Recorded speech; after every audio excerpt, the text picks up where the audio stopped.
Welcome to HVAC Official Channel. Today we're diving into one of the most important HVAC questions. Chiller versus VRF versus package unit. Which one is better for large buildings? Let's compare these systems in detail. Let's first understand what these systems are in simple words. Chiller system uses chilled water to cool air in large spaces.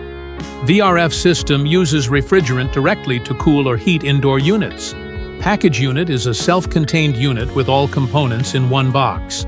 Chiller is ideal for very large buildings like hospitals and malls. VRF is good for mid to large buildings like offices and hotels. Package units are suitable for medium buildings or individual zones like shops.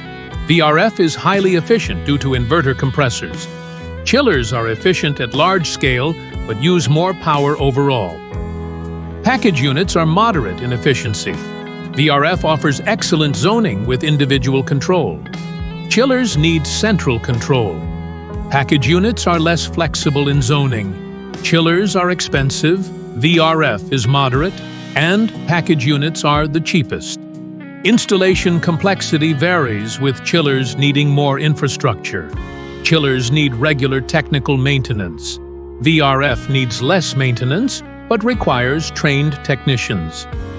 Package units are easy to maintain, but parts are often replaced as a whole.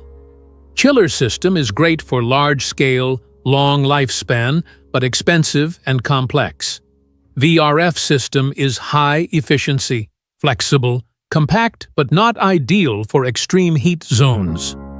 Package unit is cheap, fast installation but less efficient.